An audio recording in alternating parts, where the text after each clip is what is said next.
Good evening. I'm Jerry McIntosh, and this is Our Voices, the People's Media. We'd like you to participate in the conversation with us. We as the host have comments, opinions, and facts that you may or may not agree with. We want you to fact check, Google, or research any topic that we present on the show. We need to hear all sides. So if there's something that we say that you have additional insights on, I just want to make a comment. We welcome your input. We will not welcome any calls that disrupt or anything else. So for change in the world to happen, we must talk about it and hear from all sides, then make an informed decision for action. Again, Our Voices, the People's Media. We go to our host, Mr. Bill Snow, who is the author of the great book From the Project to the Boardroom.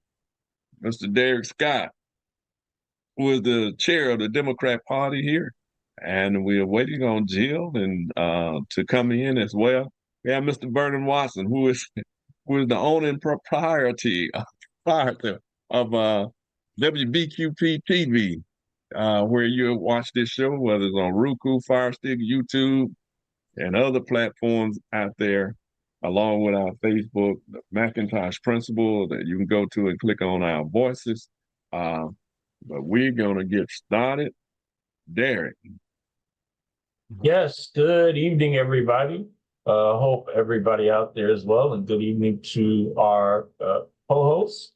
As we know, we have just a few things that we want to make sure that reiterate at this point. Right now, for those of you who do not know, COVID is on an uptick here in our community. There is a new variant that is very dangerous and somewhat unresponsive right now to the current vaccine. So what we are asking you to do is to please make sure you keep yourselves as well as your loved ones and our community safe. If you've forgotten COVID protocols, let us remind you. If you can, please continue to wear a mask when engaging in public settings. If you can social distance when at all possible, make sure you are washing your hands at every opportunity that you can get. And if you have not done so, please make sure that you schedule your booster shot, your COVID booster. You can reach out to any one of your local pharmacies, whether it be CVS,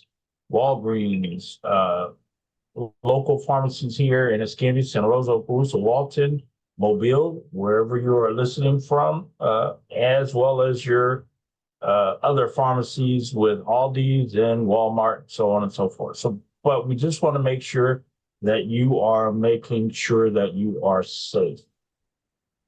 And that's what we have in terms of our COVID wrap up. For those of you all who are in the path of hurricanes, please make sure that you are prepared. Have your hurricane preparedness readiness kit. Make a plan to evacuate if you need. Have that already mapped out for you. Our thoughts and prayers are with those who experienced Debbie just this past earlier this week, and those who are in the path of oncoming storms now. But please make sure you have a plan, whether you stay here or you leave to travel, whatever it is, be safe. That's all that I have in terms of updates. If you want, we can go through our roundtable at this point in time. Mr. McIntosh, do you have something? Just want to remind people of the Carol McIntosh initiative. We're going to have a lot more on that in the coming days, where we want parents and teachers and everybody in the community to partner together to make sure that our children are not suffering in school or missing out on knowledge that they should have. So we're going to address that and other issues in the coming days. And hopefully we can get Miss Lewis on with us to talk about some of the initiatives that we're doing in the coming days. And we're going to have another unveiling, if you will, of the initiative, and also working on the scholarship program. But right now, that's about it. Just want to say also that I was looking at where the Republican candidate, some of the Republican mayors are endorsing Kamala Harris because they see the greatness and the momentum in this movement that's taking place in the country. That's probably gonna that's probably gonna propel her into the White House. I know we're gonna talk more and more about that later tonight. Okay. Thank you for that, Mr. McIntosh. Mr. Vernon, what do you have for us today? Much, Derek.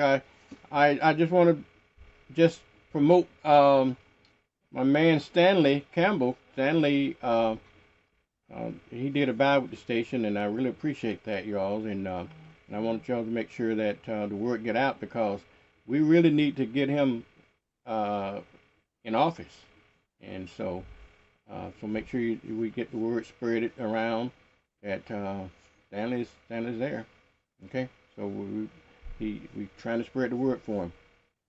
Yeah, you need all of them to stop buying ads that we done had on. Yeah, absolutely. We done gave them a whole lot of Free airtime.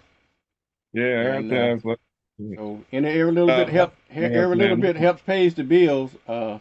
That people don't realize. Yeah, we give them a lot of free airtime. So at least they can do it in kind. I think. Yeah. I mean, they're really helping them. Really, they're helping themselves.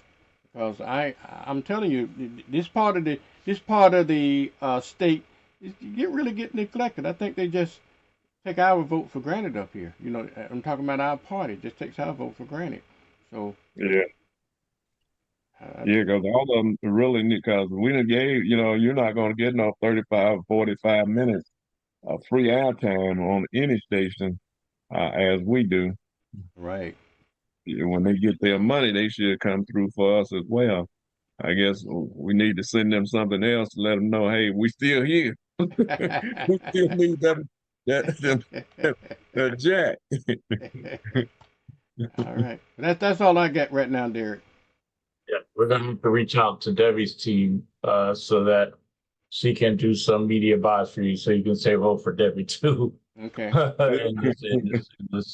in this current situation right now. Bill, what do you have for us today? Well, while we're right there, as far as candidates supporting black media, as far as Mukasa Powell is concerned, Samantha Hope Herring in our area is a big part of that campaign. So I have her number, Vernon. That's who you want to reach out to. As a matter of fact, she reached out to me earlier in the week, and I was able to get the first Harris Walsh shirt here on the Panhandle. But yeah, she is the one you want to speak with as far as getting some of them funds. I guarantee you she will make something happen as far as some kind of advertisement on WBQP. Okay. Then I want to say, Bill, go ahead if you don't mind. You make sure you send me the information, or you can do it. I will send you the information, and I will let her know to be expecting you. Okay, great. Thank you. Absolutely, brother. Okay. Then I want to say that tomorrow is the first day of school here in Escambia County. So slow down. Look out for the yellow buses. There will be a whole lot more traffic tomorrow. And like on those Facebook pictures. You don't have to know them. Just like them. Let's encourage our young folk. Then the last thing I had was I reached out to Christina. Christina, she had that surgery and she's recovering, and she told me to send all her best to the panel and the viewers, and that she was with us in heart and spirit, and that's all I have. Okay. I'm going to contradict Bill. I thought about, I was like, should I say it? No, don't say it, but I am going to say it. Just because this is our voices, and we keep things all the way 100% real. I'm just going to say Samantha Hope Herring ain't the person you need to talk to in terms of media bias. She actually doesn't even consider WBQP a form of media. because she has expressed that to the Florida Democratic Party on several occasions. So Really? she ain't gonna do nothing for you. Yeah, you late to the party, Bill. I know you like. I know that's your friend, but no, that ain't the person for you. I have Yeah. been enlightened. I did not know that. Yeah, that ain't the person for you. So, Do you know who the person is?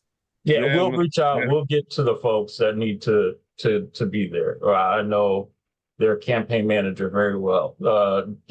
Jill will do something before Samantha will, but just being real with you. So, Oh no, man! I no, I stand corrected if that's the case. no. But yeah, all right. What I will do is I'm going to pitch hit in absence of Christina Forrest, who is still recovering. She had surgery this week, so we send her all of our love from our voices, and we wish her a speedy recovery. But she sent me a list of things that she wanted me to cover. So I'm going to pitch it on her behalf. So she wanted me to remind everybody that Santa Rosa County's early voting is still happening. You can vote early in Santa Rosa County up until the 17th. I thought I would have Jill here with me so she could give me the counties, the locations, but I will look them up as we move forward.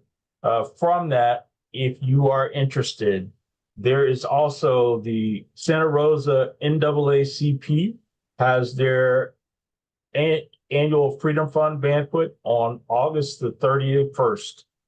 Their special guest speaker is Senator Chevron Jones, and tickets are $50. If you are interested, please see Desi Lee or Carolyn McCrae for tickets or additional information.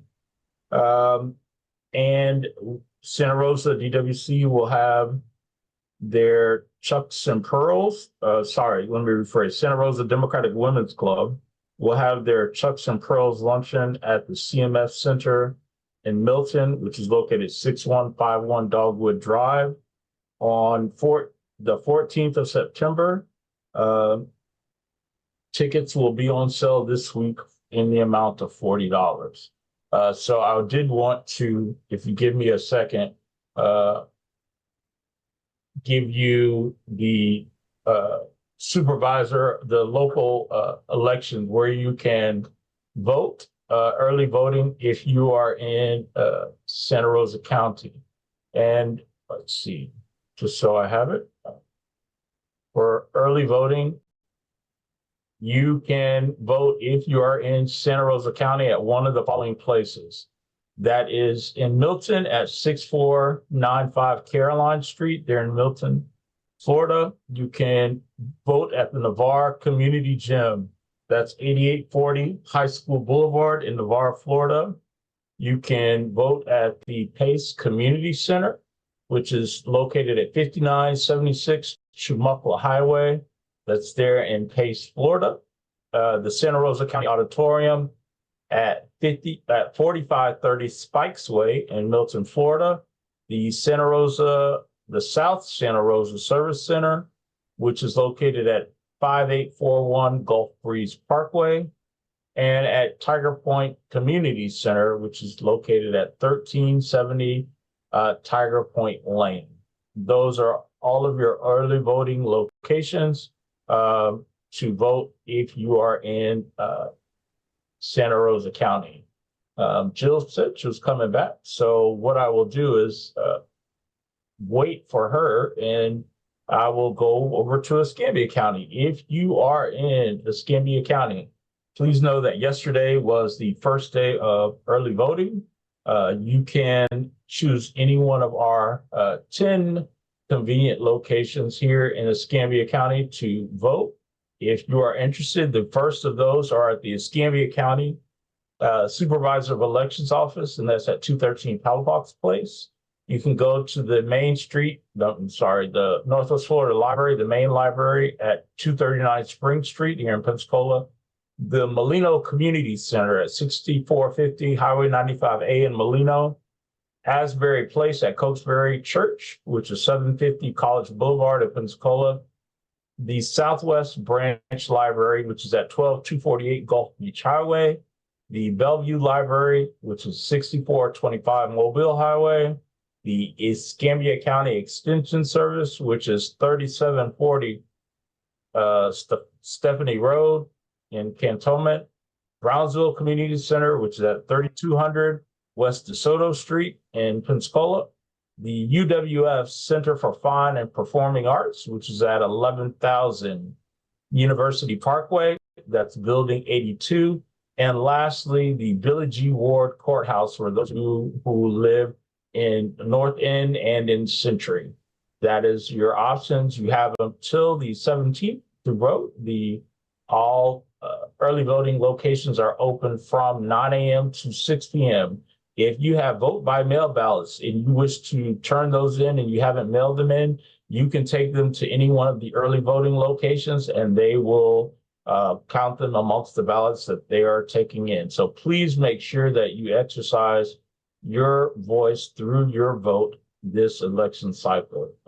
General election cycle is, or voting is on the 20th. And so that's concludes Escambia County. And in the absence of Jill, I will do the same for Okaloosa County. They are also in the middle of their elections. Early voting started there yesterday, and will go until the 17th. If you are looking for places where you can vote, I can tell you where those are. That is the Okaloosa County Supervisor of Elections headquarters, which is at 302 North Wilson Street, Suite 102 in Crestview. You can, or the SOE's office, Supervisor of Elections office at 1250 Eglin Parkway, Suite 103 in Shalimar. You can vote at the Crestview Public Library at 1445 Commerce Drive in Crestview, the Destin Community Center at 101 Stallman Avenue in Destin, or the Niceville City Hall at 205 North Parton Drive in Niceville. Their voting hours are from 10 a.m. to 6 p.m. Same thing, if you have an early voting or a mail-in ballot that you would like to turn in, you can do so at any one of those early voting locations. So that concludes all of our voting opportunities and things that we have going on. We just encourage you to please don't sit this primary election out, because all politics are local, and this is the cycle that you want to make sure that your voice and your vote are represented. I'll turn it back over to you. Hey, Sharon.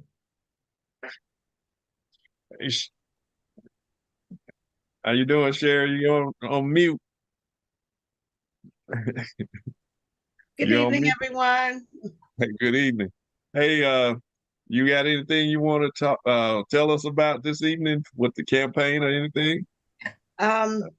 Actually, I do. We had a music video shoot the other day, Friday afternoon, and it was a blast. We had some folks out. We did there was a crew doing a professional music video shoot for my new single, Road to Unity, which the Morissette campaign has adopted. And we had a really good time. Yeah, I was trying to make it down there, but I thought the banquet was early than what it was. Oh, okay.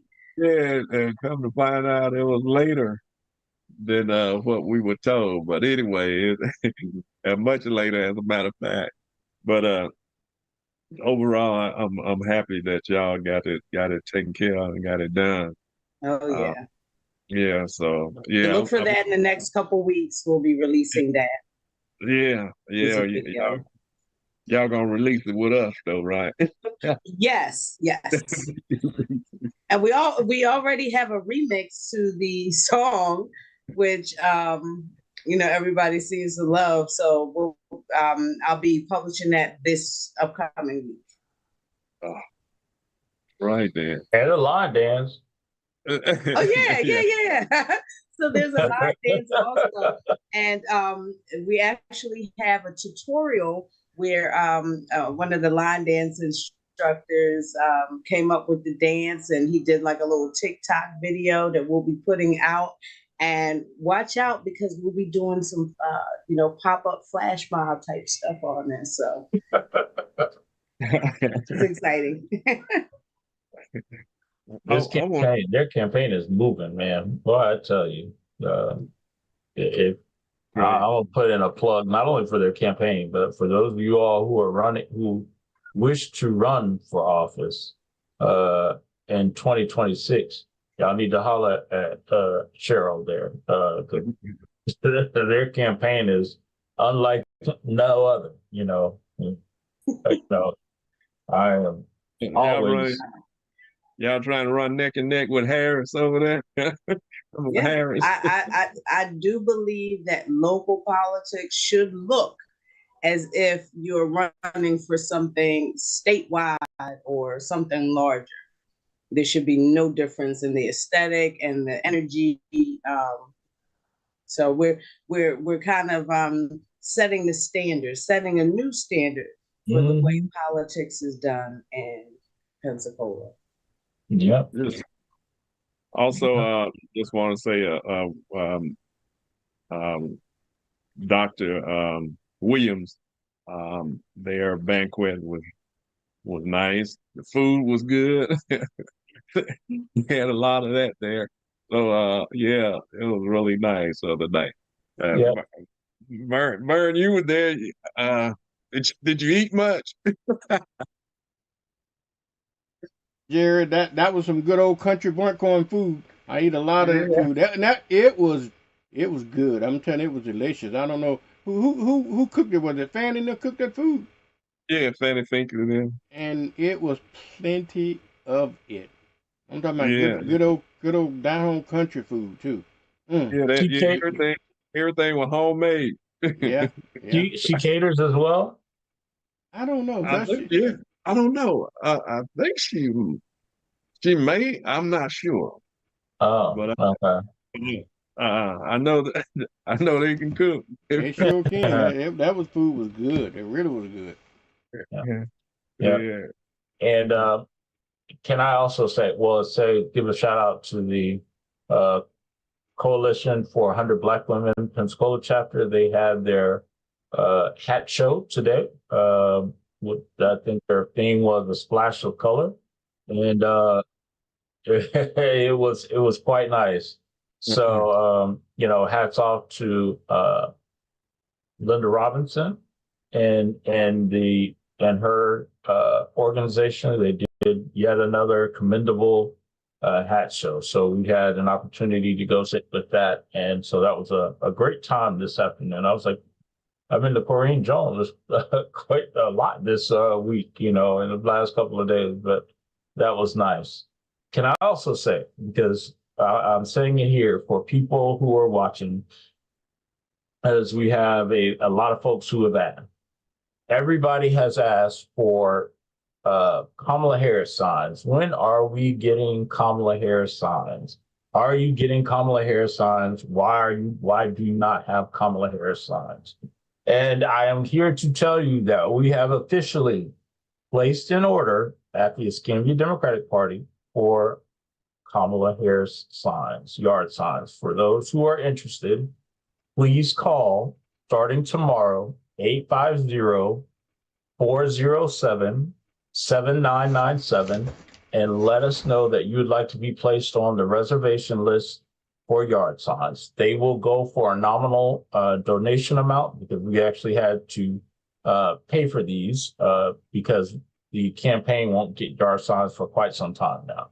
So please make sure that you give us your name, telephone number, and your email address so that we can put you on the reservation list so that you can be the first in the Panhandle to get Kamala Harris Walls yard signs. They will be available right around the 20th of this month. So please give us a call. Again, that is 407-7997. Our office is open from 11 a.m. to 2 p.m. Monday through Friday, soon to be Monday through Saturday. And you can give us a call or come by at 2618 Martin Luther King Drive, which is at the intersection of Martin Luther King and Cross Street. We are in the building that most everybody knows as the Doris Hayes Healthy Hair Salon. We're in the front suite, and we are privileged to be in the building with Ms. Doris Hayes and our wonderful campaign folks of Haley Morissette, who also share the building as well. So come in and stop by whenever you can. Hey, Derek, let me play. Yes. If y'all can hear this, let me play this for you, okay? Mm-hmm. Hey, Vernon. I'm over here in Navarre in Santa Rosa County where it's all Republicans. And what I'm trying to find out, I'm a Democrat. I'm trying to find out where the Democratic headquarters is in Pensacola. It's supposed to be on MLK. Can you text me the address back? All right. Otherwise, I just got to go and start looking on MLK, and I don't even know where MLK is because I don't have a smartphone. I just got an old flip phone. I'm from the old school, 73 years old. But I just want to get some Kamala signage. Put it out over here in this county. Yep. All right. So what I can give you, Vernon, I will text you our address, and then I will text you if she wants to go to the one in Santa Rosa, because I thought she said she was in Santa Rosa County, if I heard her correctly. Yeah, she she's can, in Santa Rosa County, yes. Yeah, but I will tell you that we'll be the only people who have yard signs by the 20th. So say the address now. She's listening. It is 2618 Dr. Martin Luther King Drive, Pensacola, Florida, 32503. We are open from 11 a.m. to 2 p.m. Monday through Friday. 850-407-7997. It is at the corner of Martin Luther King and Cross Street in Pensacola. And we have Jill, who has joined us, one of our most brilliant sisters, Jill. Hello, I don't know how brilliant I was. I couldn't figure out Zoom to save my life today, but I'm at my son's house. I've got 3 different computers, and I finally figured it out. So happy to be here. Good to see everybody. Good evening, everyone. So we are officially. I did, Jill, cover your early voting stuff for Okaloosa. Was there anything else that you wanted to share or needed everybody to know since we're in the roundtable portion? I need everybody to know they need to go vote. And I'm sure Derek already told you that, and Cheryl and Bill and Vernon and Mr. McIntosh. So it is critical that we take this midterm, this primary election very seriously. This is your opportunity in many of our counties, if not all, and across the state of Florida, to choose your local political future. So this is also the opportunity to have an example of what it's going to look like. They are absolutely going to look at the numbers, even though it's a primary, and they are going to share all this probably inaccurate information, but they will base it on what does the primary look like. So we're asking everyone to take the time. Early voting is open across the county, across the state through the 17th.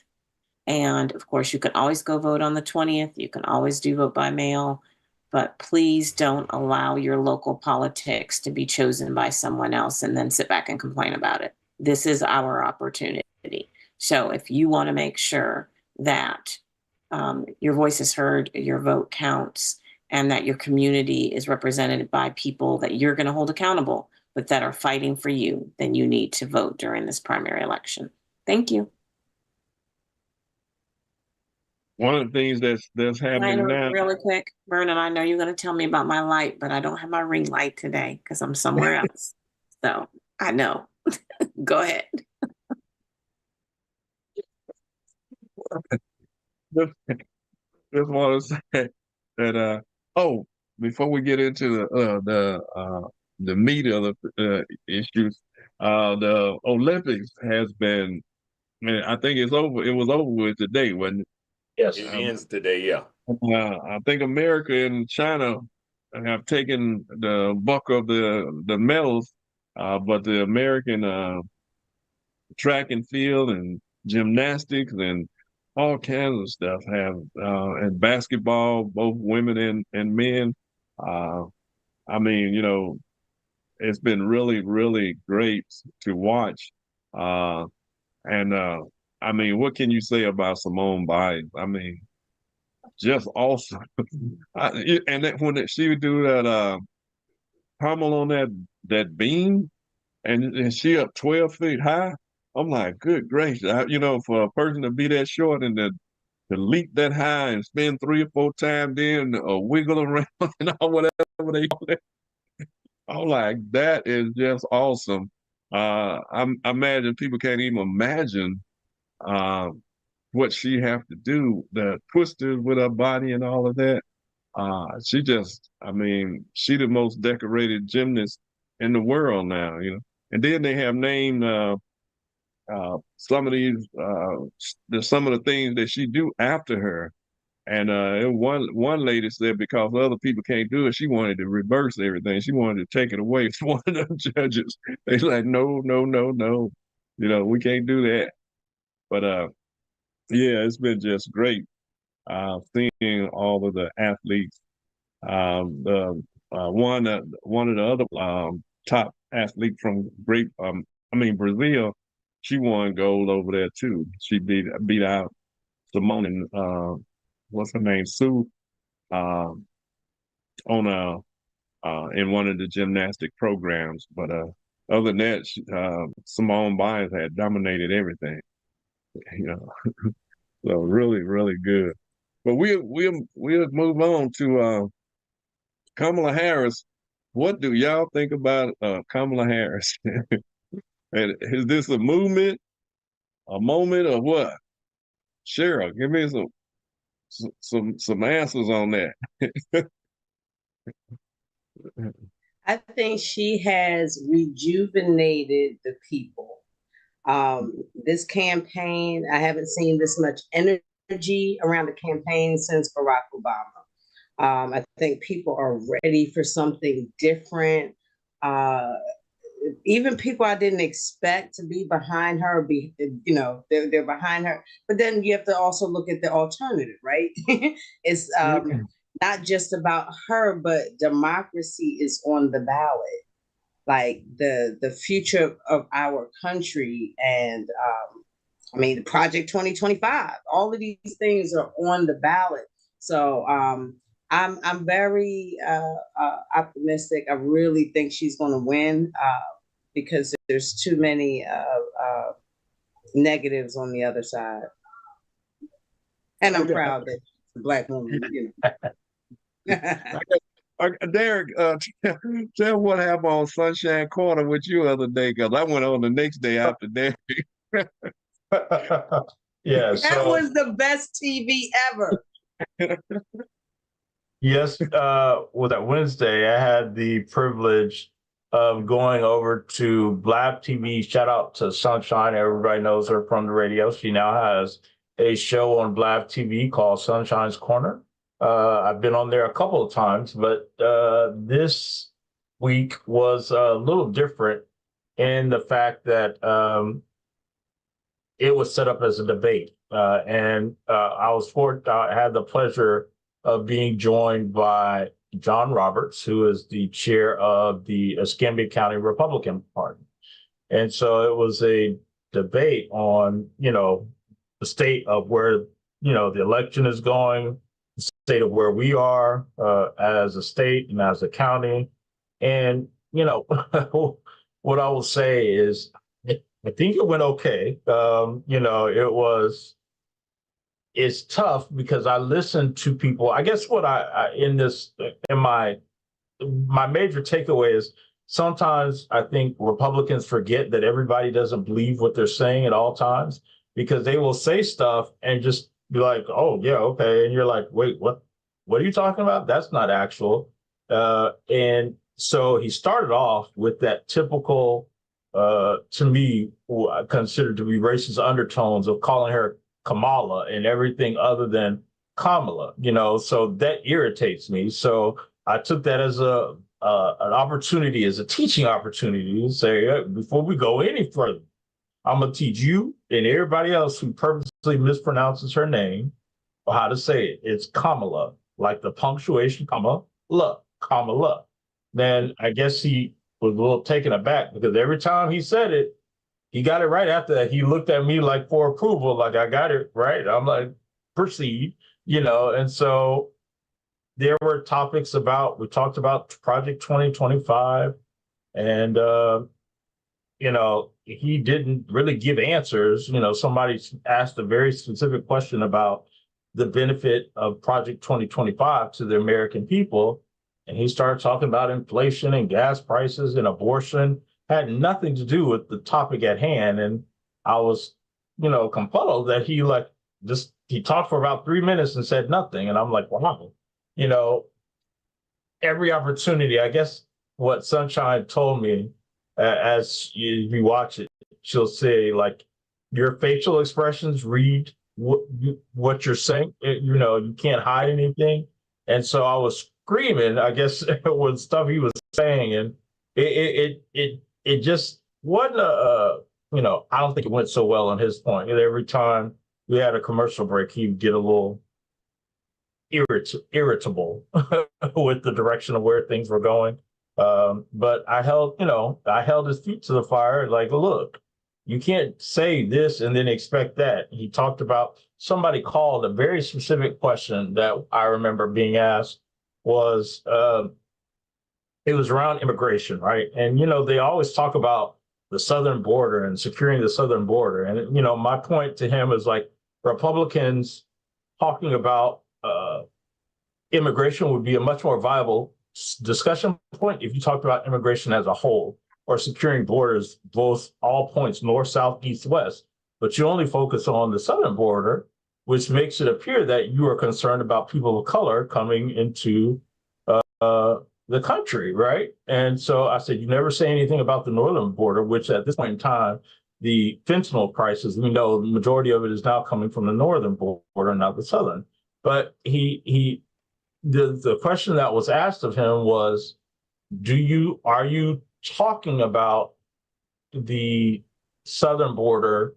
Well, let me rephrase. As I said what I said about him only being concerned about people of color, he's like, I'm not concerned about just people in Central and South America. Mind you, I said people of color. He said, I'm concerned about Africans, Asians, the Chinese, the Indian. And I'm like, Yeah. you do understand what people of color are, right? Like, you said, I'm not just concerned about Central, I'm also concerned about these people. Okay, those are people of color, right? Maybe you don't understand what the definition of people of color is. But, the question that someone posed was, are you concerned that if you allow these people to migrate and become citizens, they will join the opposition party and you won't be in power anymore? And he said, yeah.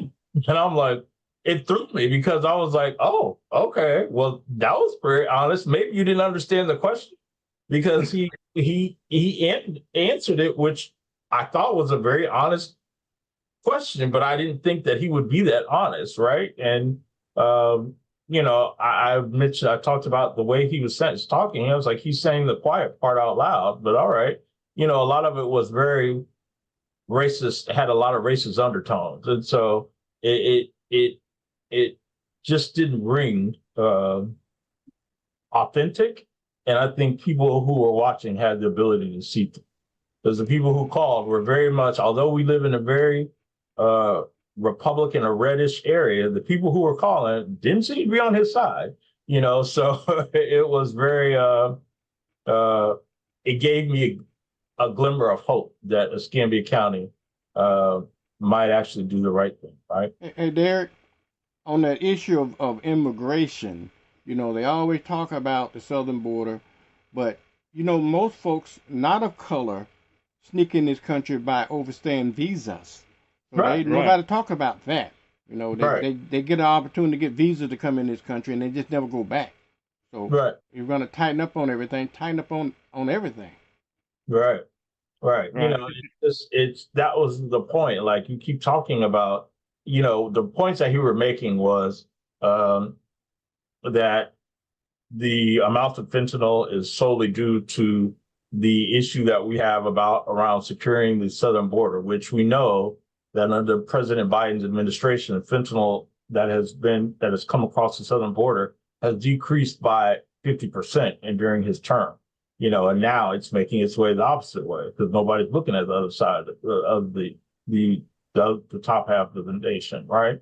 So we know that and we're aware of that, but yet it's this. He talked about he parroted the same talking points and vitriol that you hear on the national talking stage with the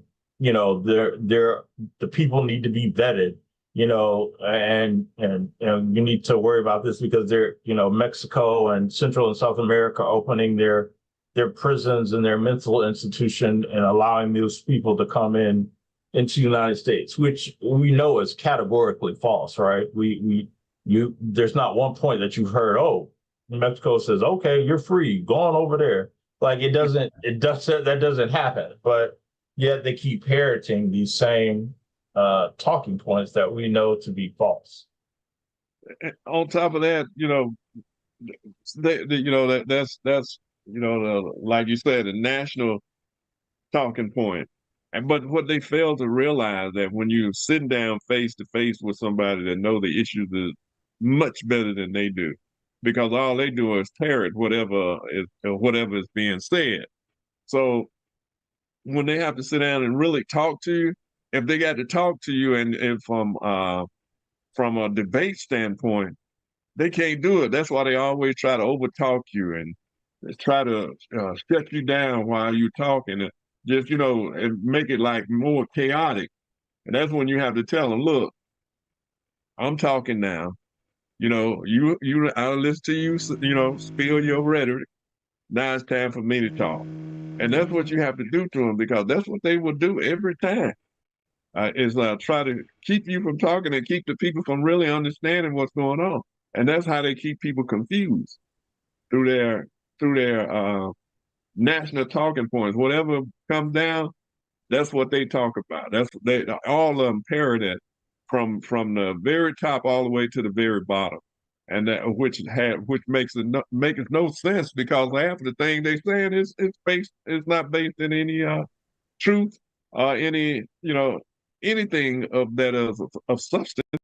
So it just I'm going to do this and that's it. Yeah, So it's strange. Like, I guess I was amazed. You hear the talking points, you hear them on the main stage, right, at the national level. But it just reinforced to me, I will say to Republicans' advantage, their people are lockstep with what they say, right? Whether you are talking, whether it's J.D. Vance or as local as John Roberts, the talking points and the statements are verbatim the same, right? I wish we as the Democratic Party could mirror that strict script, like, in terms of messaging. But it's just interesting to hear it at the local level and with such conviction when it's false, like, right? But like when we go back to Project 2025, we talked about this and the harm and the detriment that it does. When we were on Blab, this man looked me in my face and told me that Project 2025 does not reduce veterans' benefits. There's no place in Project 2025 that says that. And I'm like, you're not for real, right? You're like, luckily we got page 631. Like, what are you talking about? Well, like, I don't have to lie. For the people, go and read it yourself. Give him a page, and he's like, it doesn't say that. It doesn't say that. And then, like, I don't claim to be an expert, but he's tried to give me a crash course on inflation and economics, and I'm like, whoa. That's not what you want to do, right? Like, I'm the last person that you want to do that with. That's my degree. Let's be clear. This is what I went to school for. Like, and what he said was so factually incorrect. And I guess I didn't mean to say it like that, but I can be a little bit, hurt at times. Well, I simply said, when I was at the University of Florida, we didn't learn it like that, but I'm happy to entertain whatever version your economics teaches you, but that's not how that works, right? And so he just kind of looked at me like, yeah, I know, but like, so why are you saying it, right? It's just different. I am always amazed, but what I will say is that they would like us to return again in the same format, and I'm eager to do so. One of the things that one guy I talked to, he was saying, well, Joe Biden and Kamala Harris, it was a black guy on top of it. I'm like, they haven't done anything. I said, have you heard about the American Rescue Plan? Right. No. I said, the bipartisan infrastructure bill. No. The CHIP Act. No. Yeah, it's crazy. I said, you can just Google that right now. I said, you got children, right? Yeah. Well, did you hear about the what was that called? The child that when they sent the money for child tax credit? Yeah, child tax credit. I said, did you get any money with that? Yeah. I said, who cut that off? Well, Joe Biden did. I said, no, he didn't. No, I didn't. They tried to keep it going. I said, but the Republicans stopped. You're right. He jumped on integration with me. I said, Trump just told them last month to not pass the immigration legislation because it would make Joe Biden look good and make him look bad. So right. I said, now, we have to know what we are talking about when we are spreading stuff. You have to know how government works. You have to be read up on something. I said, all you have to do is say anything you want to do is at your fingertip. Google it. Yeah. Google what the accomplishments of Joe Biden and Kamala Harris. And then he wanted to talk about how many black people that Kamala Harris put in prison. I said, well, you need to Google that too.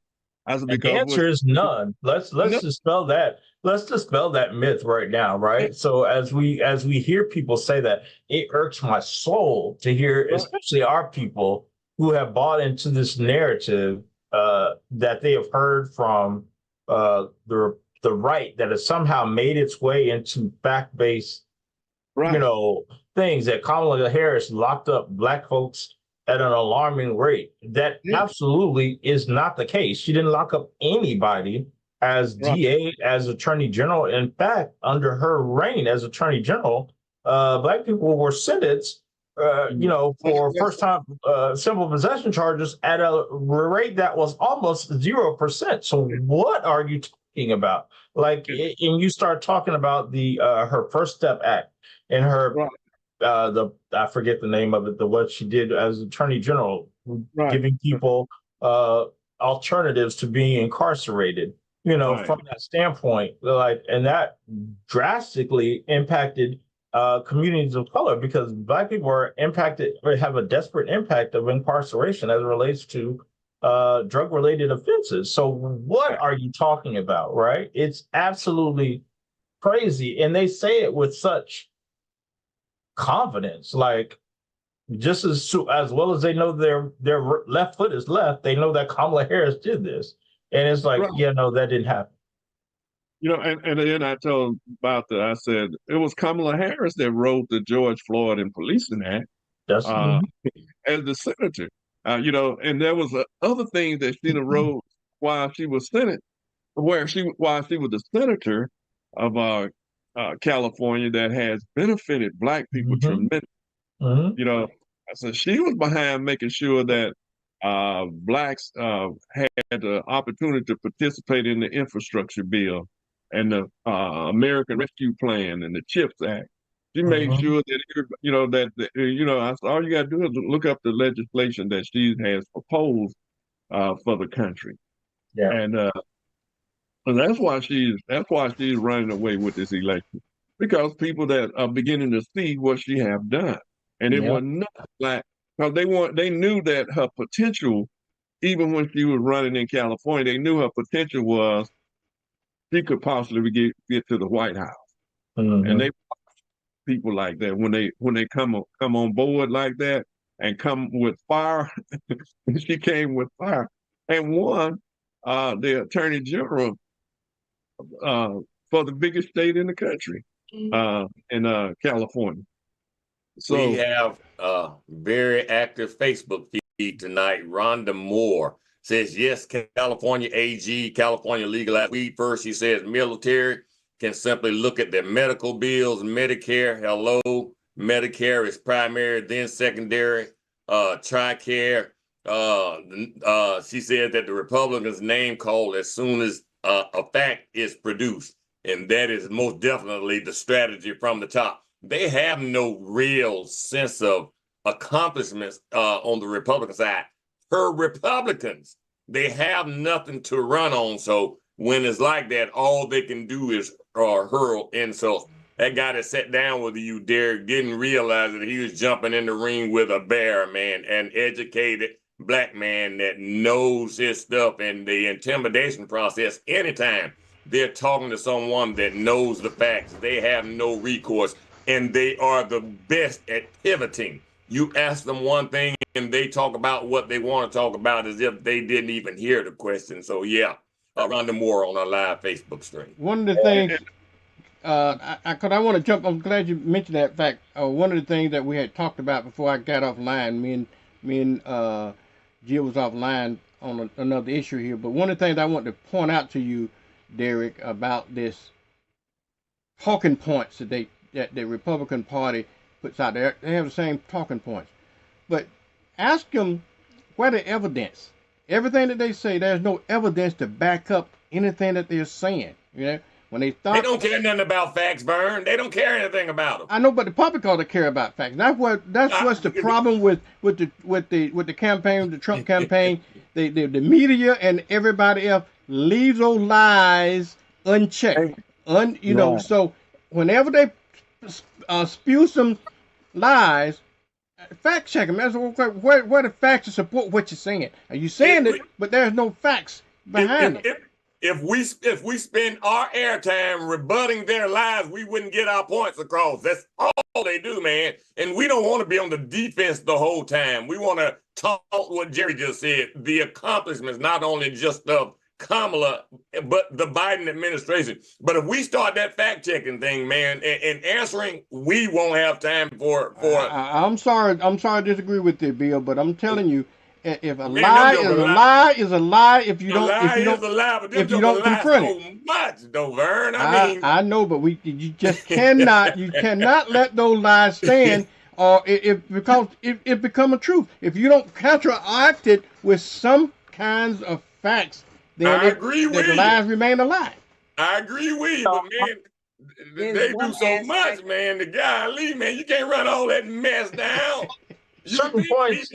Yeah, that like when I was with John, he said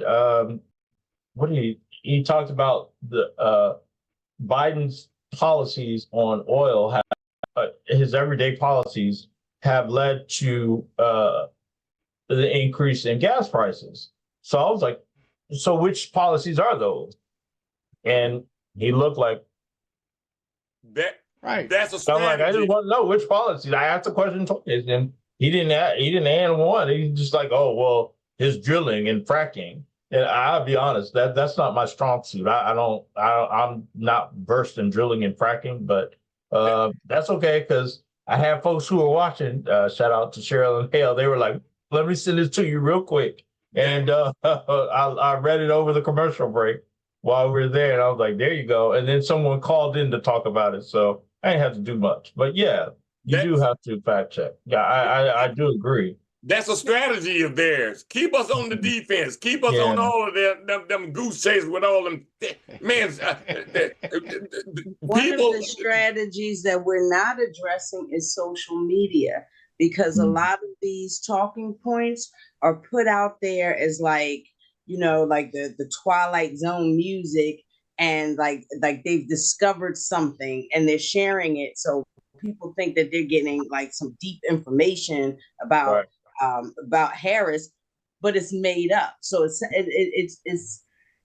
I mean, they're playing a really, really tight game as it pertains to the misinformation. And you know, like you said, we're fact checking, but we have to hit them with the truth as well on social media. There you go. And things like that. Dondre Wise on our Facebook stream says counter lies with greater facts. Counter lies with greater facts. That's right. Yep. That is very true. I mean, they will. It's the and it's the same parroting. Like it's amazing. I remember the guy when we started talking about it, I went straight in because I'm like, let's address people where they are with respect to their pocketbooks. Right here in Northwest Florida and the Escambia County, the state of Florida, people aren't happy. And he was like, oh, Floridians are happy. You know, we are economically prosperous. We have a balanced budget. And I looked at him like,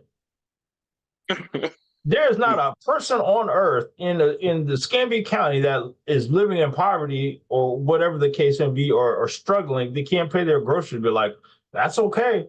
I can't eat. But hey, the state of Florida has a balanced budget. You sound ridiculous. Like, people are trying to worry about paying their property tax and their homeowners, their property insurance, and whether they're going to have it. And what if they're going to be dropped? And you hollering about a balanced budget? Get out of here! Get out of my face! Like, it sounds crazy. We had a debate where a guy said on national TV and around the world that Democrats kill babies after they're born. Man, how you gonna run something like that down, man? Just really, man. I think they underestimate the intellect of the voting people. The vote now, some of the voters in this country, I get it, but hey, that's neither here nor there. But I think the intellect of the average voter is a lot wider than to know that Democrats don't kill no doggone babies after they're born. Well, that's what I'm saying, Bill. Tell them where the evidence of that at. Ask them. You saying that? Where your proof of that? You know it's not true. You don't even have to go to that point with that. Like, on that topic, that is the most irritating thing. Because let's talk about, to me, I don't have to look for facts or empirical evidence. All I have to use is the meanings or the definitions of the word, right? So abortion means to stop, or in this case, to terminate a pregnancy, right? Right. That's the definition. You end a pregnancy. If you have given birth, that's the completion of a pregnancy, right? Like, so, like, there you go. Thank you. You can't terminate. Right. That's murder. You can't murder after birth. That doesn't even make any sense. Like, the game or the end result of an abortion, whether we're talking about from a medical standpoint, it terminates a pregnancy. Mm. You're no longer pregnant. So what? Remind me how that works. Like, tell me, like, what's the train of thought that I don't get? So you're looking like I don't agree. Here, TD Taylor, one of our faithful Our Voice viewers, says, I just find that disputing lies is useless. The people who believe will never change their mind as disputing it keeps lies alive. Ron Moore weighs in with, I love screenshots. It can shut someone up quick. Charts of the Dow and NASDAQ all the way back to 2016. They understand the public's attention span, Dondre Wise. Live active Facebook stream tonight. Yeah. Hey, Bill. Yes, sir. I can make an announcement on this TV today that you died today. Okay.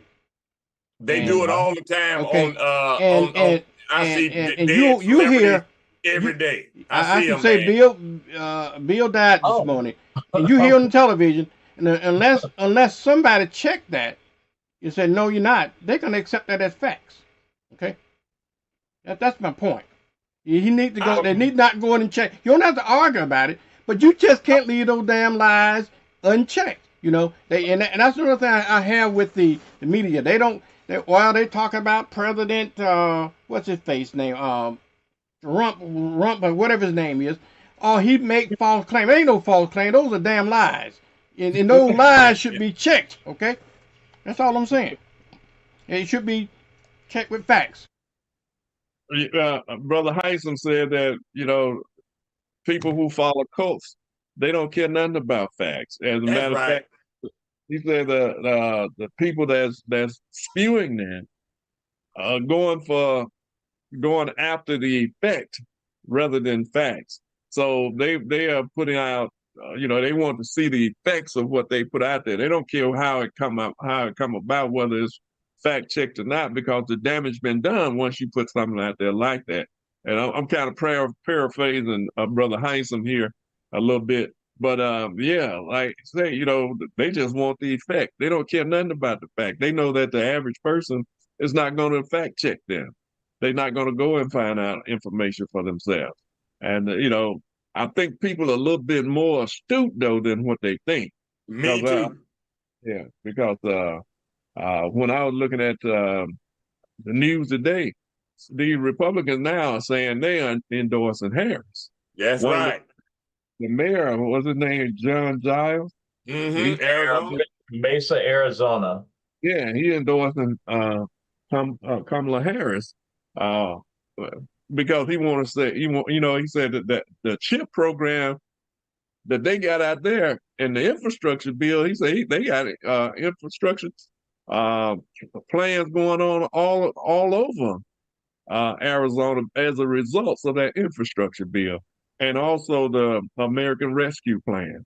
So he said we'll be supporting Harris and Walz on this time around.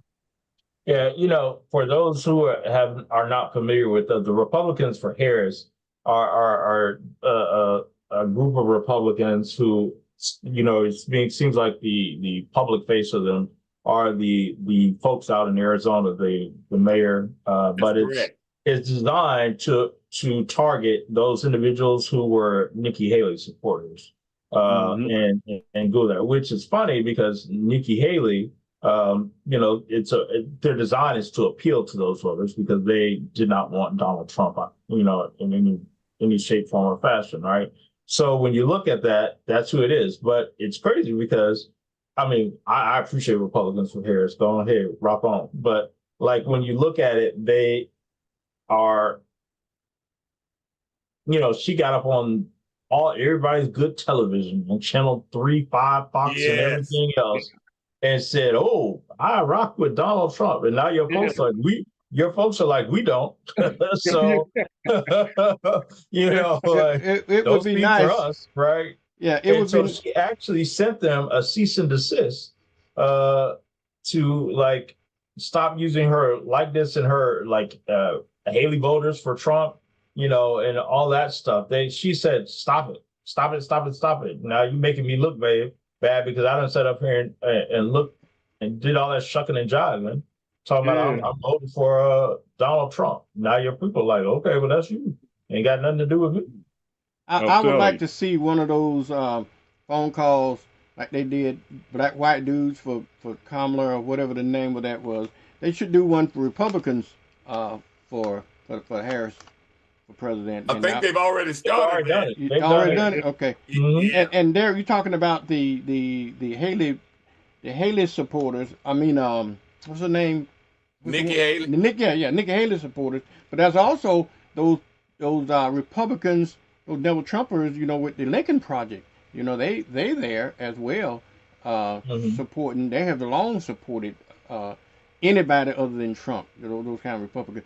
And what they ought to have, all of those folks that served in his administration should be out there beating the drum, because they know that he's an existential threat to our society. So they need to be out there hitting the drum. The Secretary of State and all those folks that work for him, they need to be out there on that stump right now. That's Mhm. Derek, when you said that guy talked about gas prices as well. The president nor Congress has anything to do with gas prices. Right, but he swears he's like, no, President Biden controls. I was like, we all know, and I was very clear. Like, I wasn't even going back and forth in the argument. We both know that President Biden doesn't control gas prices. That's done by OPEC. So let's move on in that conversation. We're not going to have a whole breakdown for the people of how OPEC controls gas prices, because that's a whole show in and of itself, right? But There like, you go. we both know that. But like, I'm not. My name is not Boo Boo. So you can't say those things around me, and I'll be like, well, I guess he does. Prove my point. There you that go. doesn't happen, right? You should have asked him when the last time he went to the gas pump. The gas prices are actually lower now than it was. Right. And another thing too, they're talking about, are you better off today than you 4 years ago? No, you should be asking the question, are you better off today than you were during 2016 and 2020? That's what you should be asking yourself. Jill, we don't hear from you. I'm listening to you guys. I agree with 90% of it, but I still would say to you, there are some people that you're not going to change their mind because they stood up in that stage. So remember, the RNC, just like the DNC is about to do in just a few short days in Chicago, they stood up there, full faith, all in, no questions, not a conversation. Go, let's go. Those people, that were some of them, if you think about it, the more you know about the Democratic Party, the more I now realize those are some everyday people that might be state committee women, might be legislators, they might be deep into politics. But those are not just people that he has his arms wrapped around. Those are everyday people, and those everyday people said, let's go. Now, do I think some of them, with it not being Biden, will jump on the Kamala? Hey, there's another choice, like a true another choice. Not that there wasn't one with Biden, because there was. But my question for me is, other than Biden's age, there's no real difference between the Kamala theory, the VP Kamala and Biden. If you couldn't do Biden, do y'all really believe that these same people are going to all of a sudden, when they get in the ballot box by themselves in the dark, go and check that box? I can say one thing and I can do another. And we know that through Hillary losing, because all those people that they called, that's why they did that special report on CNN, on all of the news stations, and called those people. And they said, yeah, we told y'all what you wanted to hear. But when we went in the ballot box, we did what we wanted to hear. So I would I don't disagree with anything that we're saying, but I don't want us to get comfortable. Matter of fact, Kamala Harris said the same thing. VP Harris got up there on the stage. She even addressed her hecklers. And then she said, now that you've been addressed, and now that I know that you have a concern, and I'm here for you too, we need to get back to winning in November 2024. It's about all of us. But we can't get comfortable and think that just because this is going so very well, and it is, that this ripple of waves is anything like a tsunami, because a tsunami only happens if November 5th we win. Then I'll be the first to tell you the tsunami came. I'll tell you whether it was in Florida. I'll tell you whether it was in Escambia, Okaloosa, Santa Rosa, or we were just a part of the trickle. I don't really care. But until that point, ripples don't make tsunamis. Waves do, but not ripples. And we're rippling in Florida. And we're rippling, I would say, around the country. They might be actually causing waves, maybe even strong storms of waves. But I just don't want us to get comfortable. We've got a long way to go in a short time. A long way to go in a short time. a long way to go in a short time, and we can't get comfortable. So I love the passion, especially from our new DEC chair in Escambia County. Derek, you have gone from I didn't do anything for Andrew Gillum to let's go, which is fabulous. Sure wish we had you back there with Andrew. Maybe he would have won. But now that you're in, remember, Andrew lost too. So let's not get comfortable. And it was the drip of the panhandle that made him win in the primary. Absolutely. The phone calls were made. Like, it's up to y'all. It's up to y'all. It's neck and neck. It's up to y'all. I'd love for that to be the way it's going to be. And the only way that's going to happen is if we start in August and we let all of this energy and all of this passion. And to me, I think he doesn't yell at me, but Bill might give me a gentle conversation. I don't think it's, I agree, Vernon, that we tell them the truth, but they freaking know the truth. I don't need to tell you the truth. Like Derek just said, if you don't know the difference between abort and have a baby, I mean, it's two separate issues. If you don't know that, us talking about it and sharing it with them is not like, oh, light bulb came on. Thank you, Derek Scott. I now understand. I really appreciate you. I'm going to go vote for VP Harris now because you cleared that up for me. Thank you. Here, I'm going to bring you my friend. Hey, friend, talk to Derek. Matter of fact, talk to Cheryl. Cheryl's going to tell you the truth. And now that you know the truth, that's not the way it works. Like, that's in the happy world of I don't know what, but we don't live there. We live in reality. So yeah, they do need the truth, but Vernon, they know the truth. I don't think you let the lies sit there, but the more we talk about the lies, that's all they wanted. All they wanted was it to just be there. They just want to be able to say it and make people start talking about it and blow it up into this thing where they've got to go and research. And if I got to research, I don't want to research. And now I don't want to go vote. It just is, they have a plan, and their plan is not with truth. Their plan is purposeful lies that make you have to either think, go do something, or make you want to be intimidated to that. If it's true, I don't want no parts of it. So we don't have time to sit there and go and, I mean, great, Derek. Derek, we're going to send you across the country, and Derek is going to go and fact check for us. Yeah. That's on time. But Vern going to do the fact for check. their group, now that poor gentleman probably felt like, I don't know why I'm up here. I didn't know what I was getting into. Didn't have a clue. However, for the rest of their party, I just think some people are already where they're at, and we have to focus on those that are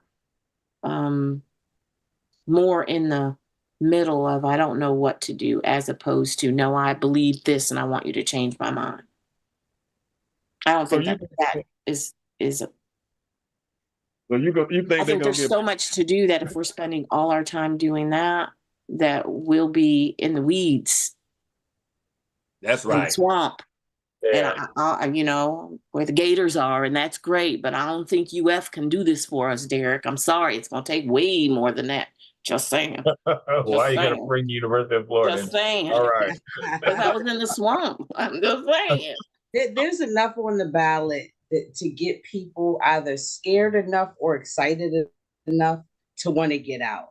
Because there's, some people have checked out of the whole election process, but like making it make sense to them to come out.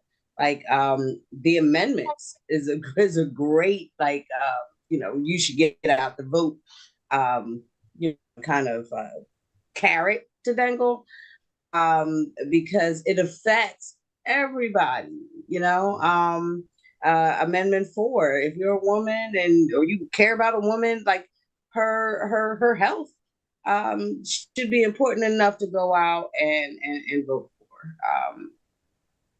It's a lot at stake this November. That's right. The Republicans have given us a lot of nuggets. What the enemy meant for evil, they have given us a lot of nuggets. All we got to do is run on their terrible record and our great record and not get in the weeds. Now y'all know this has to be fact because Jill doesn't agree with me on nothing. You just got to get the people out there early voting, mail-in ballots, all of that. Just get them voting. Jill saying they're going to get Parkinson's disease when they get in that booth. Now, I agree wholeheartedly. Let's On that clarify. Wait a Jill minute. Let's thing, that clarify was a that. fact. Whoa, That- whoa, whoa, whoa. Whoa, stop. They Jill did did. not say that they were going to get Parkinson's disease. They won't get their own truth disease, which they cannot continue to tell you all the lie. They're going to live their truth. That is I a don't think fact. they're going to have any kind of disease. I think that fundamentally, people know, for the most part, what they're going to do when they go in there. To Cheryl's point, I think some of them will go in and they'll vote on those issues. They'll vote on the amendments and they might not vote on the rest. To Jerry's point, it's not Parkinson's, it's not amnesia, it's not any of that. It is they have a truth that they live, and they like to sometimes be a wolf in sheep's clothing. I agree with that. That's the way they are. And but we saw it. We just what saw it. happens only happens in that ballot box, or your vote by mail ballot, or early voting, or whatever. But that's when it happens. It doesn't happen from just talking and saying, hey, I'm taking 10. I love to take 10. I need that before you take the 10, let's educate the 10 so that the 10, when they go, don't accidentally make a mistake and vote the wrong way because they don't know. That can happen in this primary election with people thinking that they're hearing stuff from people that shouldn't, that might say something that might make you think that that is the way you should do. And I would say to you, before you cast your ballot, that you need to check truth, check reality. And when we're voting in the primary, I'm just going to say this, when you're voting in the primary, and especially if the person has to move on to the general, remember they have to be electable. This isn't about who you like. Bill, I like you, but if Vernon's the best person, I got to go with Vernon. Not because I dislike Bill. Bill can be my best friend, but Vernon's the one who can actually run the ticket and have the probability to win. Yeah, Then but that's who I should choose. But he over there We're so busy fact stuck checking. in, and better yet, what I could say is Vernon is as wonderful as Vernon looks today. If the person that we need to vote for is not Vernon and they are either a different background, let's say they might be Hispanic or they might be Caucasian or they might be Asian, or all those color people's names that the gentleman said that weren't people of color, any of them, then guess what? This is not about always going with your comfortability. Yes, we're comfortable and we want people that look like us on the ballot, but we also want people who are going to win. Kamala is not on that ballot because she's Black. She's on there because she is the best choice for the Democratic Party and for the Republican Party and for the MPAs and any other party, all the other 7, 10, 15, 20 parties. She's the freaking answer. The fact that she's Black is just a gift from God. You don't like it, take it up with him. Not our problem. Can't help it. But if she wasn't Black and she was white or Hispanic or Asian, she still would be the same badass, and we should vote for her. Just saying. That's where I'm at. So all of you, before you go August 20th, stop voting just because somebody looks like you or you like them or because they're your best friend or whatever, and vote the ballot that's going to get us a win in November and locally, period. That's the answer. There is a very clear message in what Jill just said. So I hope you all received it, because it was very clear. We appreciate you. If you need an interpretation, call me offline. I'll be happy to provide it to you. Dondre Wade says Jill was sitting on heat. Dondre Wise on our Facebook stream. Now, Derek, Trump went to Georgia and attacked Kemp. The devil went down to Georgia. Yeah, he went to attack Kemp down there. Kemp is the governor. Who is a Republican? A popular, extreme right-wing Republican, just as extreme as Trump, but more intelligent.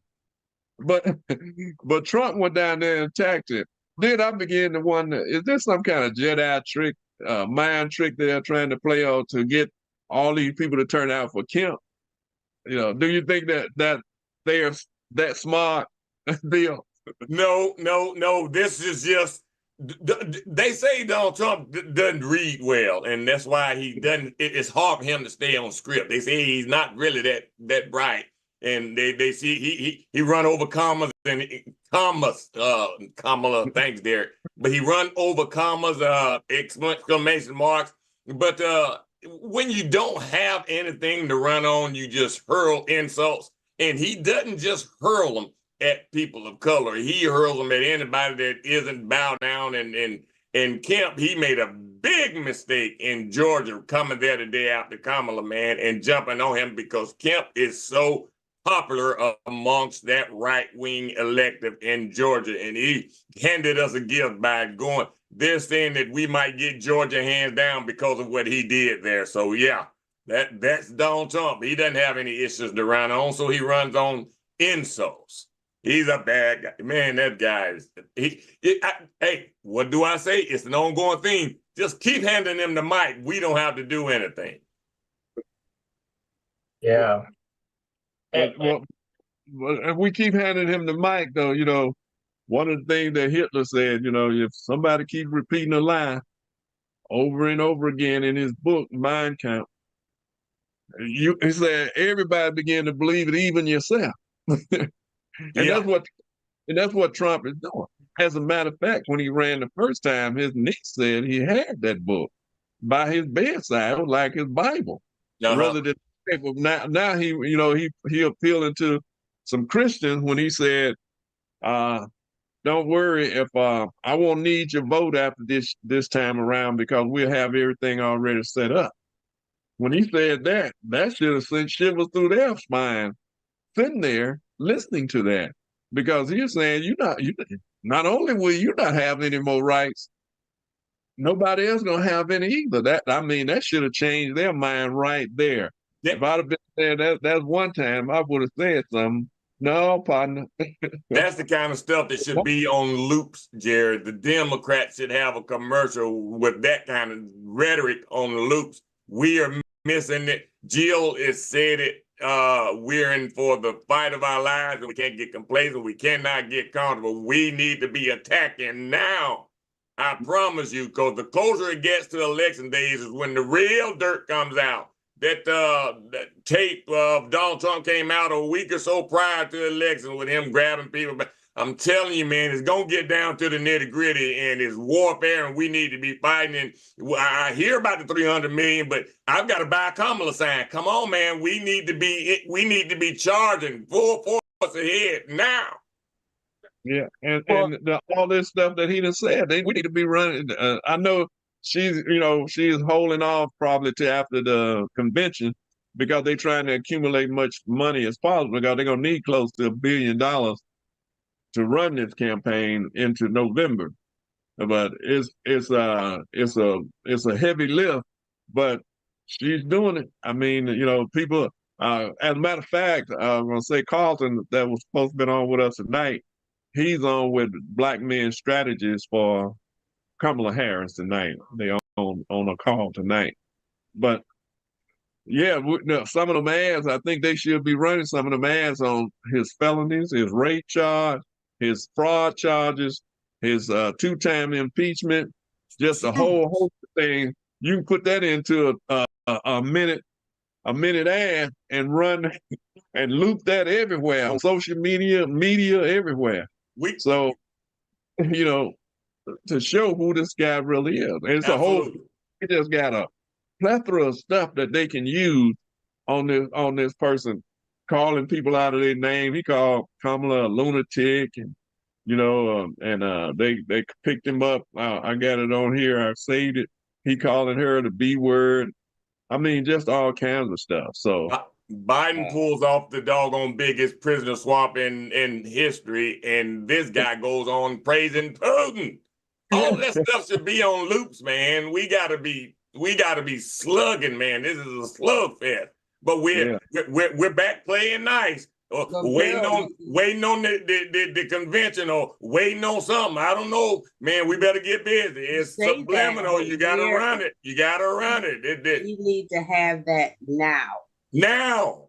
Because they've already, like, by the time we respond, if we don't respond now, they'll have 2 or 3 more things by the time we respond to this one. It needs to be just as fast. It does not take that long to make these things up and put it out there. it needs to be double the amount of truth circulating on social media than it is lies. And that is on us. Yeah, now I will say, because we were talking about, well, number one, let me first say that we are in a Scambia County. So don't let our lack of what we see on television or advertisement, or let me rephrase, we're in the Escambia, Santa Rosa, Okaloosa, we're in the Panhandle. So don't think that what we are, the lack of, counter ads to President Trump, to former President Trump, is not happening across everywhere else. If we went to Orlando or even just a little bit east of Tallahassee, you would see a different media outlet, but we don't see it here. So we assume that it's not happening. Now, I'm not saying that it couldn't be stepped up, but we just don't see it because we have Clear Channel, we have Sinclair. We don't have the media outlets that are either centered or running to the left. We have completely as far right as possible from a media outlet standpoint. So, I will say that. But what I will say, when we look at the amount of, I am going to give kudos in the social media side to the folks who are running the Kamala HQ account on TikTok, because we talk about not having a grasp on social media, or our messaging is not where it should be. That Kamala HQ account on TikTok is on it, man. They have people who are running that who absolutely understand social media. They understand, I think they're called the sounds, like TikTok has sounds that you can utilize. They use them correctly. And it's evident when you look at the Trump HQ account versus the Kamala HQ account, they got Kamala has the 3.1 million. Trump ain't got that. They don't even have 1 million. They don't even have 500,000. So when we're looking at it, don't need no TikTok for Trump, because Trump tell you everything you need to do. Just watch him. They ain't no hidden secret. But my point is, like when we talk about, the amount of mistruths that circulate on social media, right, and particularly on TikTok, that's been, to me, that has been the breeding ground for young people to get their news sources and get like mistruths or disinformation. That has been the breeding ground of disinformation. You've got 3.1 million people. I mean, I guess it's not a lot compared to what some people have on TikTok. But when you compare it to the opposite, to the opposition, they're doing gangbusters and their stuff works. I actually followed them. I'm like, oh, I like this. It's all right. I'm a little too old to understand it, but I still like it. Nonetheless, when we talk about the level of engagement, I think that youth are getting, with this, where you have, what's that white girl who's saying, what's her name? Taylor Swift. Yes, thank you. When you see the, what? I just remember her name. But if you look at her, and the amount of youth that follow her, and she's having a concert or benefit, there's like a Swift, what do you call it, Swifties, Swifters, whatever. For Harris, they've gotten it. You add the Beehive for Harris. You add, I don't know what Megan, huh? John Legend. Yeah. Megan Thee Nobody checking for John Legend.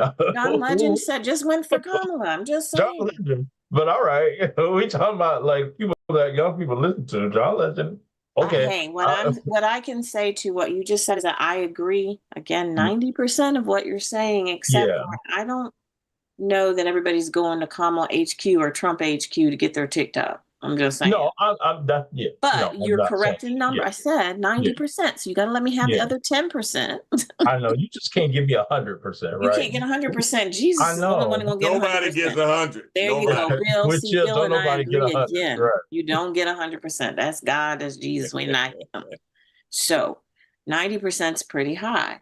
especially since you're talking into a population and youthful age that you are now not in because you're old like the rest of us.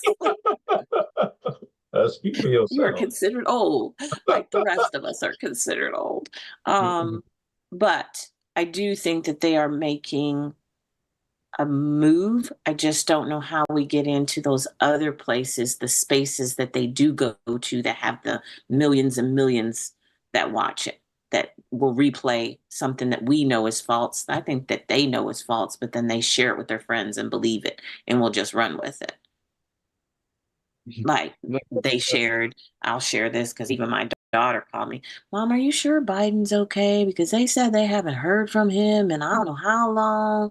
Are you sure? Like, we're voting for him. This is before Kamala took over. And she was like, but even my friends are saying all over TikTok, all over our social media, they said that Biden is really, really wherever, sick, gone, left the country, whatever. And I was like, he was just on TV. That's because y'all stay where you are. All you do is turn on the TV. He was just on. He just spoke. That was really Biden. That wasn't like somebody acting like Biden. That was him.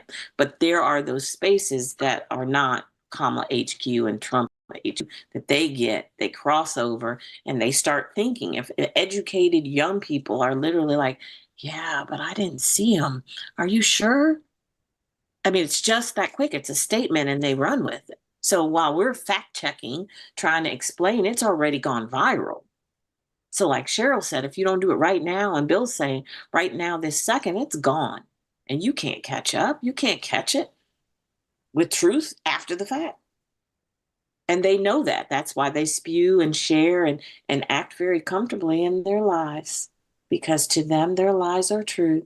And they know by the time anybody, unless you're on point right that moment, that's the same reason that Trump said he don't want to be fact checked right then. He needs it to sit for half a second. Fact check me when the show is over, not right now. Just give them time for them to repeat it, share it, and then fact check me. I don't care. Hey, we got Rhonda Moore, Brother Derek. I think she just happens to be white. Says that you can call me a white girl, laugh out loud. God made us all, not me. God made us, not me. LOL, she says. But Samuel X. Clark says, I'm tuning in late. What are the 4 or 5 reasons that young blacks are not voting for Miss Harris or Trump? T. Taylor says, the constant lying is to feed doubt to ensure people don't believe anything anymore. I think Harris is ruling TikTok for Rhonda Moore. She says, makes sense. And then she's chuckling there at your brother, Derek. Yeah, I just want to say I do agree with Joe. These kids, because I just had this conversation with one of my sons yesterday, and he asked if he should vote for Kamala because he heard some things. Now, if these are the same memes and reels that I get. I could just imagine if they're targeting young people, it's just, amplified, right? So there are some rumors out there about her prosecuting black men at a higher rate than anybody else. That she's part of some that whole secret cabal and all that. I mean, they're being penetrated in their mind that there's something going on with her that's not cool and that maybe voting for Trump is somehow better. So with all that we know about him, for this to penetrate into the minds of, young people who are intelligent young people, we have to combat that with some more choose and be a little bit more proactive because they have no limits to how deep they'll go. So we have to be proactive. Even on a local level, if there's anything that we can share or just put out there or shows like this and just spreading the message of what is actually being done from our administration. Well, when you look at what's all this stuff that has been put out there, because when I the first time I heard about Kamala Harris has put all these black men in prison and all that. I went and did my own research immediately to see. Come to find out, it was totally the opposite of what was being told about her. The alternative program that she had set up for black men to keep them from going to prison, the reentry program that she had that was really good. All of these programs that she had set up out there as the attorney, she was the attorney general for the state of California. Now, underneath her is other state's attorney. I mean, what you call them? State's attorneys underneath her that was some of them probably did. If you commit a crime, you're probably going to end up in jail. But then a lot of times, a lot of people didn't have the wherewithal to make bail and all of that, so they end up doing time. So, but it has nothing to do with her because she was working on these big cases, like big fraud cases and RICO cases and all of that. So, it had nothing to do with her. And so, but she did set up programs for those who was underserved and was disadvantaged and didn't have the wherewithal to get, what they need to stay out of jail or end up in courts where they had to plead no contest and all of that to end up getting a record or a felony or something. But she was trying to help black men out there. And it's unfortunate that line. And you knew why, because they saw her potential. When you see the potential of somebody, you know it's going to dominate you. You put out what you want to. I'm not talking about us, but this is how they work. This is how politics work. It's a mean game. You got to fight fire with fire many times. That's right. But going back to Georgia, Nevada, and Arizona, it's saying in Michigan and Pennsylvania and Wisconsin, she's, and I'm very skeptical of polls because I know polls don't vote. But they're saying she's leading by 50 to 46, something like that in Michigan, State, 03. Wisconsin, and and by having those governors there, I think that's going to help her tremendously in those states because they are really working hard to get her elected in those states, especially the governor of Michigan and Pennsylvania and Wisconsin, because I saw all of them in the last few days talking, and they was pushing hard. And she was in all those states, and the crowds just overwhelmed. When she went to Nevada out there, they had to, every venue that she had set up, they had to change, I believe, all of the venues because there were so many people. Yeah. So, and then I think in Michigan, it was 40-some thousand people signed up, but they could only get about 15,000 in the arena or something like that. But it was 40-some thousand people requested to come there, and they stood in that line for a long time. I'm like, I don't know if I stood that long out there. So, yeah. Hey, old Bloody Sunday, she did really, really well up there in Selma, man. I'm just glad to have been a part of that. Yeah, this past March. That was awesome. She really was good down there. But what do you think about the mayor, the Republican mayor that's endorsing her now in Arizona? Derek? That's all I can say. You have to understand Arizona now. Arizona was the last to solidify MLK Day, y'all. I mean, Arizona has been a traditional red state, man. And I don't think they celebrate MLK. No, they do. But it was one of the last. They were the last all the way, bro. Yeah, they were the last to make it become part of the national holiday. They fought long as they could to keep it away, but they were losing money when they started when those games, big games stuff. Yeah, big games said that we ain't coming. They changed it real quick. Right. So we just have to understand what Arizona is, and then to have the Republicans. But to me, I always always thought it was just a matter of time before genuine Republicans of goodwill would see the light. And I think that not only in Arizona, but I think there's a wave going on throughout our country because people can see substance. And even I've heard Republicans saying that they're so sick of the name calling, man. Talk about some issues. Tell us something, I mean, that's important, that's going to affect our lives. But she's nasty and she laughs a lot. And I mean, man, come on, man. So, yeah, that's a good thing over there in Arizona, what's happening. But I think there's a movement throughout the country, actually.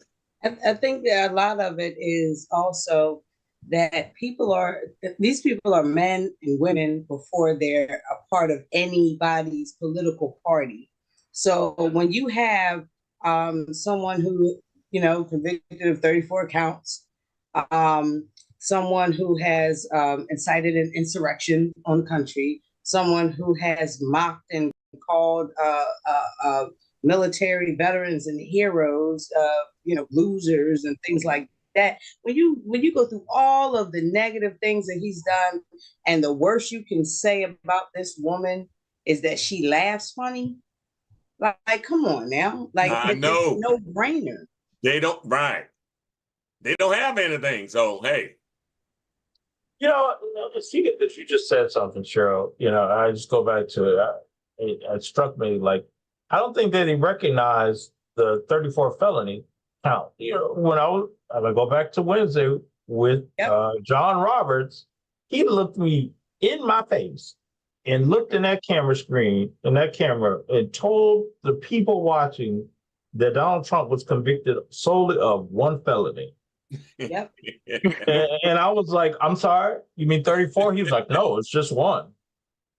And I'm like, oh, okay. I don't know what math goes from 1 to 34, but all right. I don't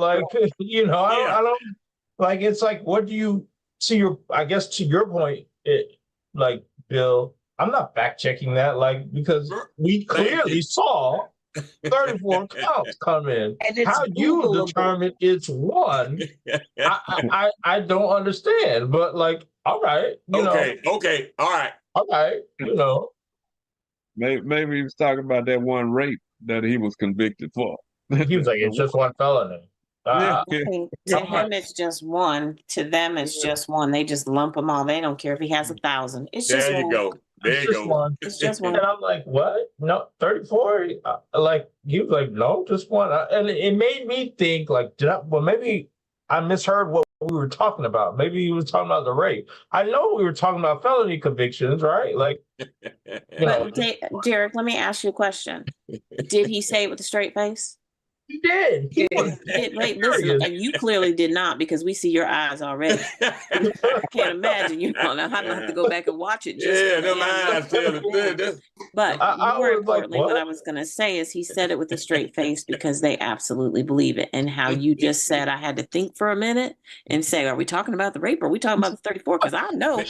What do you think everybody else is doing? That's why they spew the lie. Because it makes even those of us that know the truth think. Yep. What I want to know, that's a prime example of why they do what they do. I want to know, what difference does it make? One is enough. It should one be, conviction since he is blocks enough. Everybody else in Florida from being able to vote with just one. Yeah.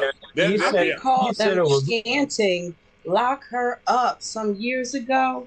When there was no charges were she wasn't convicted of anything. Yeah. But it was lock her up. And now he's actually been convicted not once, not twice, 34 for those one set of charges. Then you have the sexual assault rape. So I don't understand at this point, I don't even care to understand the logic. It's just like Walt said, weird that they would continue the party of family values and all this high moral compass to engage that. It's just weird. Derek, I think Cheryl just answered your question. She said the one set of charges, even though he had 34 convictions, it was the one set of charges. Because he literally tried to explain to me why it was just one. Oh, from that one. Okay. No, you're right. I'm saying it was one set of charges. There's 34 of them. He was convicted on all of them, but to them, they just see one set. That all goes together. It's all like he literally tried to walk me through. He's like, no, it was just I'm like, just one. What? One set. Like, He almost called it like a witch hunt. Like it was like the Democrats did it, trying to attack him or something. Yeah. Yeah, Biden's right. The Department of Justice. Yeah, that's how they spin it. Yeah. But then when Hunter got convicted, then it wasn't Biden's. Man, it's crazy. That's why I keep telling Vern, man, don't get you can't chase all that stuff down, man. Yeah, but it still need to be corrected some kind of way, because if we got there, that's hanging in somebody's mind that's not.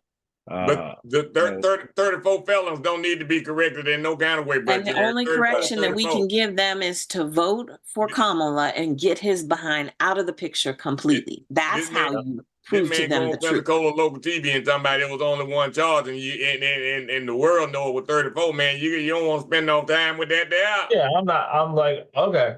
Like I just said, okay. I think I have it for the beginning of these commercials. It should start off with something like, do you remember when hearing the news wasn't so confusing? Do you remember a time where we could just actually get truth from the people that, stood behind the camera on the news? Like just taking it back. This guy have stolen secrets. We know he's a convicted felon. Right. He betrayed.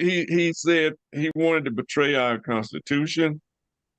He claimed credit for getting the people that Joe Biden just got home. He allowed his vice president to say, because they thought Trump was gonna win, and read them go. He compromised the national security of this country. And the one of the things when Vernon said that the guardrails, that we thought we had guardrails to protect us from people like Trump, and we found out there were no guardrails, that the Constitution was about if you believe in it, you will hold to it, but there's no mechanism that enforces it. Here's a person that that committed, had 34, really 35 felons when you add that rape charge in the fraud charges and all of those other charges that's in there. When you look at the stealing of top secrets that should not have been outside of a skiff, the insurrection, all of these things add up to something that this person should never set foot in the White House or any other political elected office anywhere in the world anymore. Hey, Jerry, he should be running the jail cell. Our system, Jerry, our democracy is just like an all-volunteer army. Yeah. Okay, it's only as good as the good people that's behind it. You get bad people behind it, then we're gonna have a bad system. We got good people behind it, but it's not a lot of stuff not codified. And they didn't think it had to be codified because they didn't want to be under the same system that we ran from over when King was in charge. That's what they came to this country to avoid. But here we are. Yeah. And I don't think the founding fathers thought it was necessary, because they thought that when they built this system, that everybody's going to say, okay, this is the way we want to, this is where we want to live. This is the democracy that we want to have. But I guess they didn't anticipate folks like Trump coming in. But now here we are. And they should have anticipated that, because that's what they were running from. Yeah. And they should. That's right. Guardrails up in that place in the Constitution with a mechanism to enforce those laws so that nobody could, even the Supreme Court could not override it. The Constitution in that way when it comes to somebody ruling the country. And what has happened the Supreme Court has set up a king system. That's right. You know, they set up a king system, and for the next president that's coming in, this is why this man should never be president. You know, and he praises Putin and all of the dictators around the world, and said out loud that he want to be a dictator from day one. And then other day said that, I really won't need your vote, because then now they putting people in place around the country to not certify the vote, and that could lead to breakdown of law and order in the country. Yeah, Jerry, I think the problem is you like the Supreme Court. And I think the mistake that we made is giving the Supreme Court lifetime appointments. Okay, right. And so that's what Trump want to do. He want to give himself a lifetime appointment as president and everything else. So that is what monarchies is all about. This is not a democracy, and I think Biden is right about trying to correct that wrong and making those Supreme Court justices have term limits and so forth. Right. If you give them a lifetime appointment, they're going to take advantage, just like Clarence Thomas and Lolito and all those folks. They take advantage of this because they know that what can you do? What can you do after you give them a lifetime appointment? Fire them? Right. How can you? You know, we've been saying this for years, that they should not have a lifetime appointment. That it should be just like in South Africa. You 15 years, you out. Unless the president and the House and all the Senate, the Parliament over there want you back, that you did something great or good that people want you back. But they should not have, before, when you go back and look at the appointment of Supreme Court justice in the past, they was in their late 50s and 60s. Because, that's why they say a lifetime appointment, because they weren't living that long you're going to be in there 40 or 50 years. Right. Like Clarence Thomas and all them, they've been in there 30 or 40 years. Yeah. They should have never been there that long. And they say at all. Yeah. They have corrupted the whole system of justice in this country. And then they are allowing private prisons to pop up and just flood America. And then the state has to be responsible for keeping 80% capacity. And that means that everybody around there has to be almost corrupt, from the police department, from police officers, the judges, to prosecutors, on down, And the one, when you get good prosecutors who are saying, no, we're not going to prosecute this, they take them out of power. They find a way to get rid of them quickly, because the prosecutors say, I'm here for justice, not just to put people away, And so, like in Philly, there's another place where the guy lost. I can't think of the place, but anyway, he was working to make sure that people who was innocent get out of prison, and they went after him. They got rid of them, and they are after the guy in Philly that's working to make sure people that so they'll send shivers through anybody else that want to do that kind of work, to make sure that people are not being unjustly sent to prison for no reason except the color of their skin most of the time, or if they're disadvantaged or don't have the wherewithal to get themselves out of prison. So this is what they are doing, and it's corrupting the whole of America, really. Derek, put it back in your hand. We got about 7 minutes. So what I would say is, for those of you who, as we were just talking about the lifelong appointments for the Supreme Court, I don't know if you all saw that Biden has now introduced, he's going to be introducing or working with the Congress to push his acts and bills in that will put term limits on those folks, and have to declare interests and financial interests and everything else, and have to recuse themselves when they have conflicts. So I think that is a step in the right direction, but that only works if he has a Congress that can push that through, right? Yeah. So that means that we need to do our part, so that if he sets up this is something that our incoming president Kamala Harris, as because I'm declaring it now, can put into practice with a Democratic Congress and a Democratic Senate, so we can actually see some true change. But again, all of that is dependent on you, the viewing public, to make sure that you get out and exercise your voice through your vote this election cycle.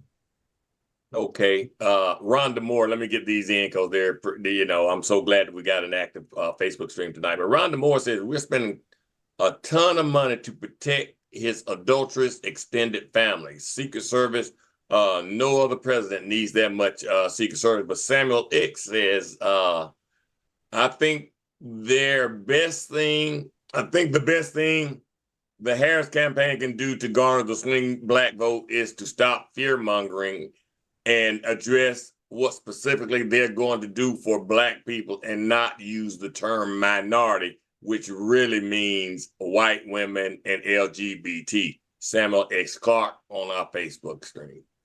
We have to read all the we want to be fair and give everybody their say, so we can't just read the ones we. Okay. Well, I'm gonna go ahead, Derek. No, I wanted to share with you one of the videos that are out now, and we have 2 minutes. So if you don't mind, I will just play that for you all so that you can see it, because I think it's relatively moving, but.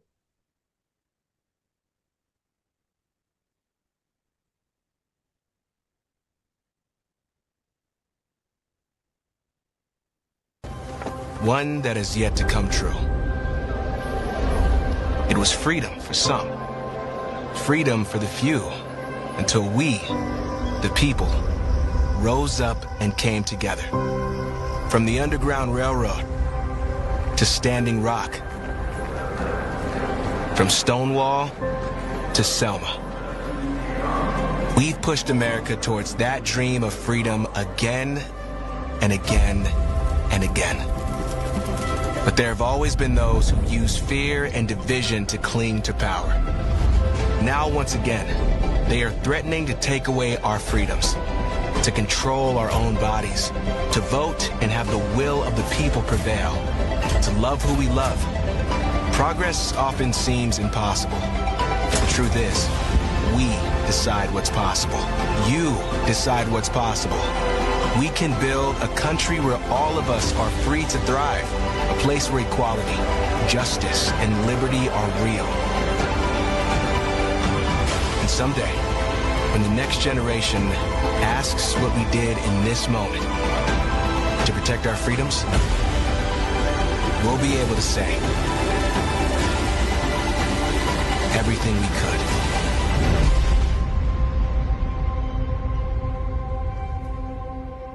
Where is that playing at, Derek? You can find that on, starting this week, it'll be on the home pages of all the Democratic Party pages, at least on Escambia, Santa Rosa, Opelousas, and so forth. It is also on our social media pages as of right now. That's powerful. All we could. You're mute, Vern. Oh, I said we need to be playing that on television as well. Yeah, that's powerful. Yeah. All we could. What did you do? I love it. I know Joe Biden is supposed to be campaigning. Is it this week there with Kamala Harris? It is this week. That's going to be huge, emotional, and and that's good because then people love Joe Biden as well. So that's going to be powerful. That's going to be a powerful image out there with him and Kamala together. And I don't know how many times he's going to go out. It might be just this time only, but it's going to be good to see him out there anyway. Our time is just about up. I want to do my books real quick. This is called Ancient Future, the Teaching and Prophet Wisdom of the Seven Hermetic Laws of Egypt. and by Wayne D. Chandler. Stolen Legacy, I've always recommend this book here, Stolen Legacy by George M. James, and From Babylon to Timbuktu, which is by Rudolph Windsor.